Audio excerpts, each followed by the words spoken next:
Welcome to Cannoncast, the Cannonball Festival podcast where you can meet the artists of the festival one-on-one.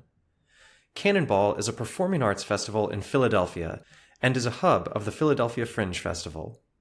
We present new and groundbreaking work from local, national, and international artists working in dance, theater, circus, and other performing arts. Today, I speak with Jasmine Jiang and Ryan Wilson about their show, Frankenstein's Body. My name is Jasmine Jiang, she, they, and I am one of the co-creators of Frankenstein's Body. My name is Ryan Wilson. I prefer he or they pronouns, and I am the other co-creator of Frankenstein's Body. Frankenstein's Body is an improvised adaptation of Mary Shelley's Frankenstein, and the sort of subsequent media expressions of that story, most notably the 1931 Universal produced Frankenstein. This is an improvised adaptation of that story. There is, in the first 15 or 20 pages of the book, we get a paragraph that really excited us whenever we were kind of kicking around ideas about doing a show together. And it was about how Frankenstein, the doctor, had sort of gotten all of the information that he needed to reanimate life, but now I've got to go collect my materials. Which is a crazy euphemism for human bodies, or human body parts. So we got really curious about, well, what was that like? He dives into it a little bit, but it's pretty scant on detail. So what was that like, and who were the people that he took? They had lives, they had stories, they had families, and that got us interested about this wrinkle of the Frankenstein myth that we had never really seen played around with. So the idea of the show is that we get suggestions from audiences for body parts that exist on Frankenstein's monster, and then we tell improvised vignettes about the people who usually unwillingly donated their bodies to science. Donated in heavy scare quotes. Huge, terrible quotes. Yeah, I was gonna say, adaptation is like maybe not the word. It's a remixing, or it's almost sort of like an unholy prequel of sorts, because a lot of the Frankenstein media out there is, of course, about the doctor or about the monster and what happens after the monster comes alive. And this is really a story about, but what about the people who eventually become the monster, right? What were their stories?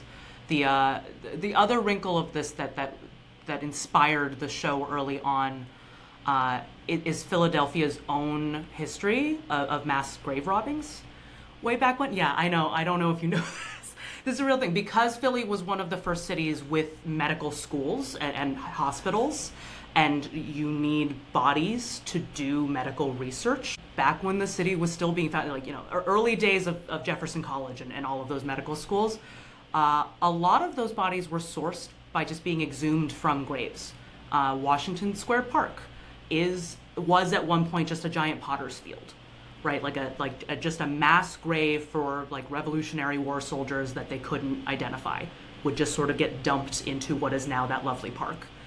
And I took a ghost tour, a haunted tour, a Halloween time tour of the city that talked a lot about that. And I couldn't let go of this idea of how so much of the medical progress that this city was built on was itself built on surgical theaters with a lot of people gathered around watching someone cut open a body that was sourced from who knows where. Yeah, and so that got us thinking about, so that mashed together with Frankenstein led to this place of the horror of that story is that the doctor's materials, quote unquote, right, the body parts were real people at one point.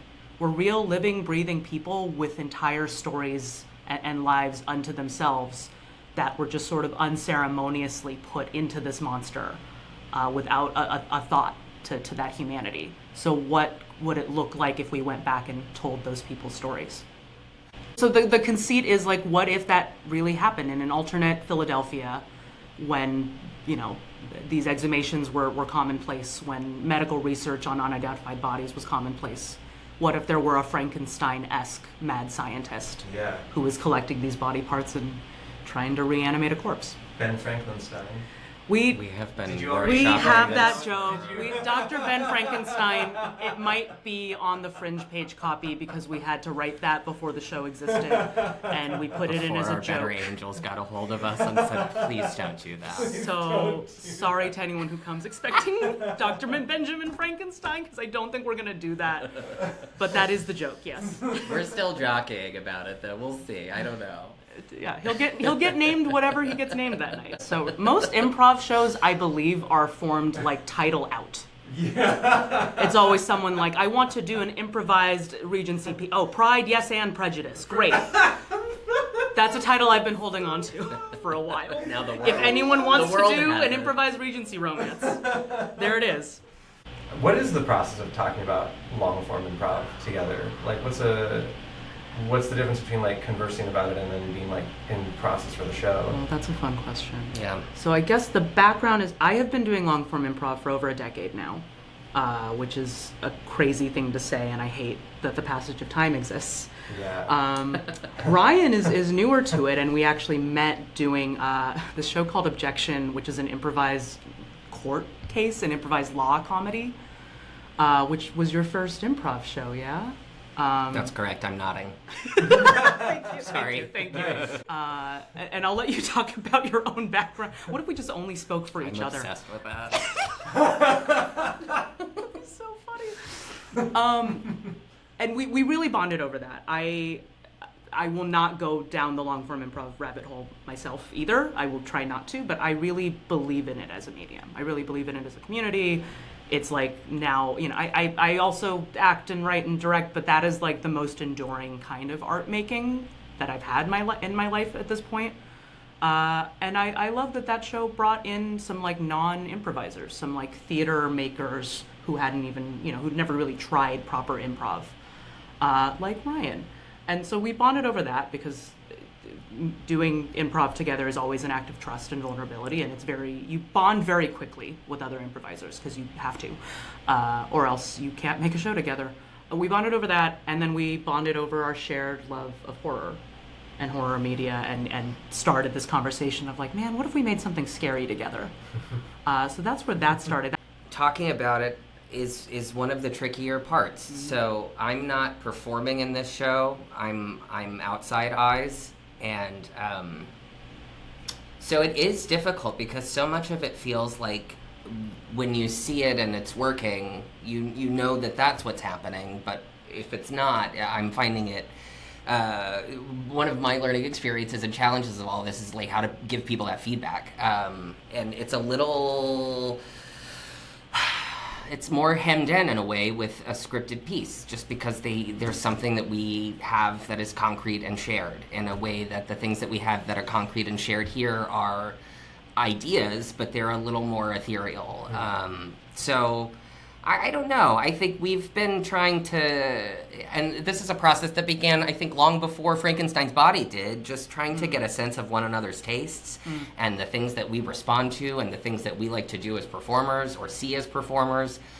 So many of the conversations that we have are about what we would want to experience as audience members, and that as sort of a North Star for us of just like, if we were being invited to this event, what things would make our hair stand up and make us do, devil horns with our fingers and get like super excited to be in the room.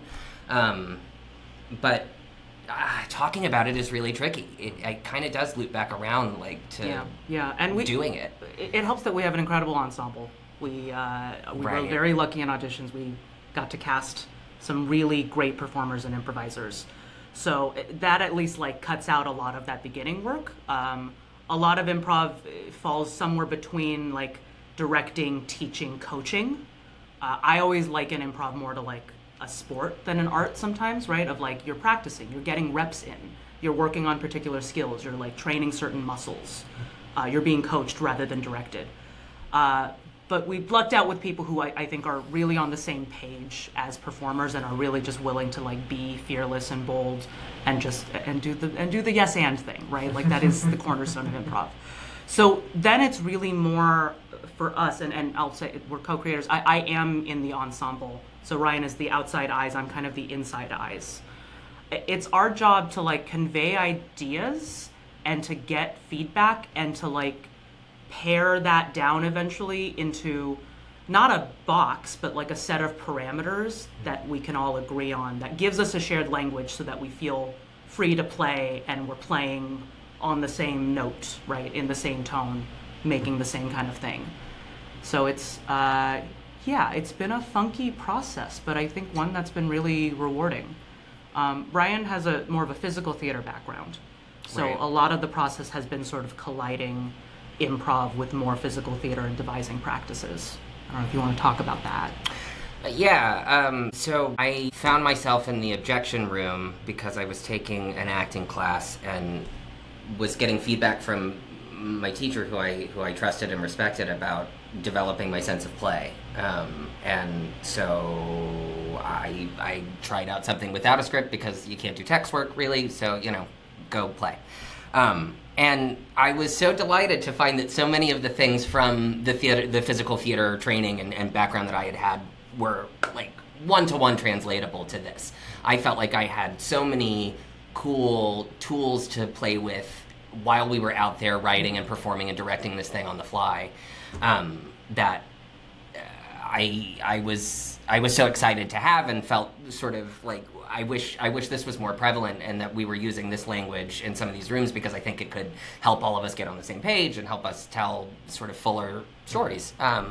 So yeah, that's all that came from. And so this is a thought experiment in so many ways about like trying to get viewpoints work into improv. And we were certainly not the first people to do that, but just trying to take a sort of dedicated stab at that, trying to get improv and horror to talk to each other. So there's a lot of spaghetti that we're trying to throw to see if any of it works and ultimately if it lands for audiences. Yeah, and I think it is. I think a point to the physical theater thing, a way that my own improv practice has been growing recently is that I am more willing to admit and embrace that improv is a fully embodied practice, just like any other performing art. I think improv has this bad habit, if you don't control it, of producing a lot of very thinky, talky people. People who would be hysterical on a podcast, for instance. And forget how to not be that very funny, polished talking head self. And so like as a teacher and as a performer, I've really been focused on the like, hey, we have to use our whole bodies when we improvise. We are out there in the void, and that's the magic of improv, right? Is that you walk into a blank stage, you walk into like the THX void room, and very quickly, within a few words, have to create a world. And your body is involved with that. So I've been really enthusiastic about this like challenge of like, what if we introduce viewpoints work? What if all of our warm-ups are viewpoints physical theater work rather than improv warm-ups? Just so we can get into our bodies, just so we can metabolize this work of an embodied practice. And I welcome that, because I think in many ways I don't feel like a very embodied performer, which is a funny thing to say because I run a physical theater school now, but whatever. The theater part of it and the physical part of it and the bodies part of it, right? The very visceral, like, Totally. If we're gonna tell stories about bodies, we've got to like reconnect with our own bodies first as performers. That has all been really rewarding and exciting.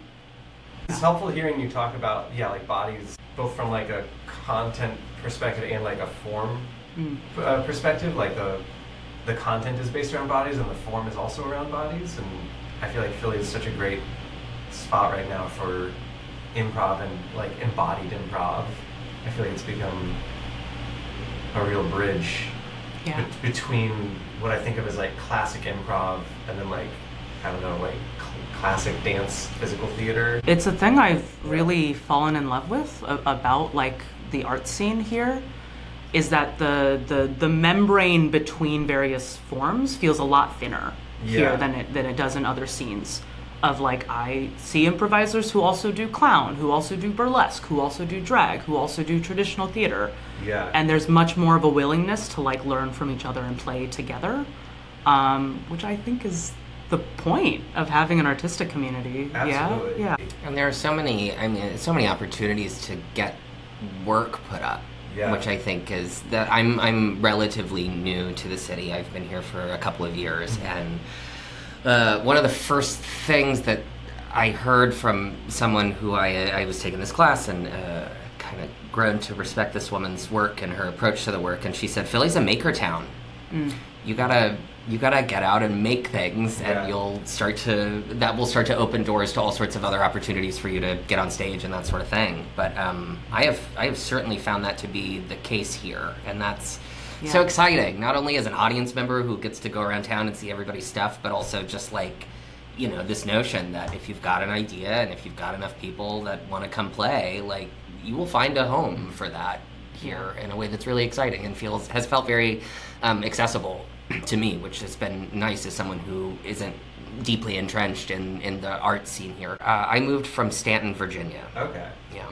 And I moved 3 years ago from DC. Oh. So I'm also, I know, it feels like forever. And I moved, and within a month of moving became the managing director at Pig Iron. So really just like dove headfirst into the scene here. But it's been great. Like look at the horror that gets produced in the city, right? Of like, you look at Bram Stoker, you look at Edgar Allan Poe, who Baltimore would try to claim for themselves, but it's really Philly. He's a Philly guy. And then you look at David Lynch, who, I've got to find it. He's got this amazing quote about the city that really just boils down to like, what an awful fucking cesspool that I love so dearly. Yeah, it's a real acquired taste. Yeah. When I moved here from the Seattle area, and it took me a long time to like latch into it, but like, yeah, it is a real city of people making stuff, and people are hungry to like make stuff together and share stuff, and everyone has like, oh sure, use this basement of my bookshop. Right. It's so scrappy, and it's so like irreverent, and it's and it also feels really good for improv. It feels great for improv. Feel like, you know, DNA strands of that as a medium as well. Yeah. So it feels like a good place to do that thing. Yeah. Which is cool. Absolutely. Tell me about some of your favorite horror stories. Okay. Whether that's movie or book or, you know, urban legend. I just have to get this out of the way because it was like personality defining for a good portion of my life. My favorite horror movies, Silence of the Lambs, the whole Hannibal mythos, the NBC TV adaptation specifically, like, was just my personality for like 2 years, mostly during COVID. And look, we all coped differently during the pandemic, and it was all fine. It's fine. It was all valid. So I'll put that out there. Nice. But then, like, growing up, I think like Goosebumps and Are You Afraid of the Dark, like ghost stories, or like campfire stories, or those like very communal, like, let me tell you my scary story and then you tell me your scary story. I think those captured my attention really quickly as a child.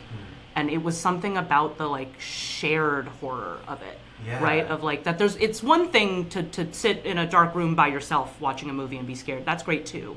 But it's another to like sort of collectively experience something horrifying and like get that thrill and also that like maybe pain out of it.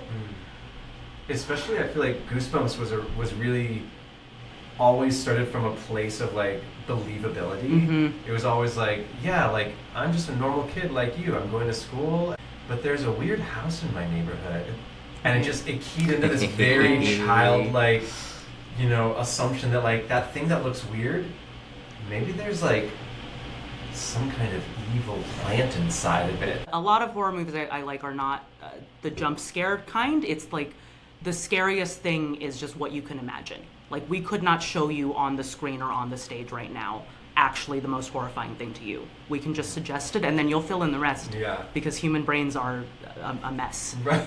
Right. We have talked about this some during just trying to get this thing on its feet, and there's a Criterion Collection edition of Silence of the Lambs in which Jonathan Demme does a director's commentary. And he quotes, it might be Hitchcock, but it might be someone else. But he says, the scariest thing that I can show you on screen is a closed door. And we both really like that as an idea about what makes the genre tick and what about the genre could translate to the improvised medium or the live medium, where like so much of the control that a film director has, or the technology or the special effects that a film director has, we just don't have access to. So we have to find other ways to get our audiences to have these experiences. Lean in heavily on the closed door. is something we've talked a lot about. Those were like I think our earliest conversations before this show really existed were just like, what do we like about horror? What do we like about live performance or improv? Which of these things really talk to each other? Like, what are these things that like improv can do really well? Which is like the closed door, right? The suggestion. That feeling of like the loss of control that a lot of good horror has, like that's all improv. Of like, look, we can't control this either. We're all along for the ride. And that's really exciting. Elements of like the absurd or elements of like the unexpected, I think improv is great at. So much of comedy and so much of horror actually really overlap, right? It's about timing and it's about subverting expectations. So if you can do one, you can sort of do the other. And then, of course, there are things that horror does really well that are hard to overcome in the live medium. The right, like the forcing focus. The like, you got to look over here so that a person can appear over there, right? That's really tough. But I think a lot of our early conversations were, how do we lean into the things about horror that this medium is really good at, and then just continue to wrestle, or maybe just like leave aside the things that it can't do. Your favorite horror stories? Oh boy. The one that I guess is kind of specific to me is that my uncle had a house that he swore was haunted. And so my Uncle Michael, anytime he would come visit for Christmas or whatever, like the occasion was, something new and fucking weird had happened to Michael in his house. I swear to God, he had this story about he put on a green shirt and he looked in the mirror and the shirt was red. He like looked down at himself and it was green, and he looked in the mirror and the shirt was red. I'm from West Texas originally, so these are like good old boys. But he like believed it and made me believe it, you know? So I think that was maybe like one of my first and most visceral experience, like introductions to like this is what a scary story is, kid. I'm so jealous of people with real paranormal experiences in their lives, because I'm like such a Mulder, right? I'm such a Fox. I really want to believe. I'm like so open to it, and yet like nothing spooky ever happens directly to me. Right. I think I've probably seen a couple of UFOs. I grew up in Reno, Nevada. Okay. So you see all sorts of like I've driven through Area 51, but nothing like so definitive and so earth-shattering that I'm like, that I get the chills of even that very simple like red shirt, green shirt story. God, I wish I had an experience like that. It's so creepy too, because it's like the smallest. It's such a small detail, but at the core of it, it's saying that like you can't trust yourself. Yeah. Exactly. Anything that you see, maybe it's not real. Maybe you didn't see it. But other than that, it was Goosebumps. It was Scary Stories to Tell in the Dark. The Green Oh Ribbon, of my course. God, the Green Ribbon! Classic. And then at a certain point, they started letting me watch like R-rated movies, and so that it was back through the classics sort of slasher canon, and then Scream may have been the first one that was like, this is really special. I've been meaning to rewatch Scream lately, because when it came out at the time, I didn't remember it being so pivotal at the time. And then I started rewatching it and I was like, oh shit, this is like one of the first forays into like self-referential. It was genre defining. Yeah, because there was a self-awareness there that previously, I don't know, I think all stories rely on some sort of like suspension of disbelief. And it was wild to see a movie that was just like, we know this is a movie. We all know what horror movies are. Don't be stupid. And we love them as much as you do. And exactly. And I love that about horror, right? Is that it always exists in like the context of what brings it up. It's always a skewing, a provocation, a queering of like what is going on. You saying the R-rated movie thing made me realize I had maybe repressed this or just got in the habit of not talking about it. I got really into horror manga at like probably an inappropriately young age. Like all the Junji Itos of the world, but also I discovered like hardcore, like kind of like gory, exploitative horror manga like in my adolescence. The Shintaro Kagos of the world. I'm not gonna. Don't look. Well, actually, do look up Shintaro Kagos. I think he's a brilliant artist. I mean, he's a brilliant artist. This is a rabbit hole I know But a nothing 13-year-old about. should not have been reading those. Yeah. And it's making me realize that there was an early like fascination with body horror specifically, with like how gross the human body is and all the different ways you can slice it up and rearrange it. That feels very relevant to the show we're making. And in film, like I'm a big Cronenberg fan.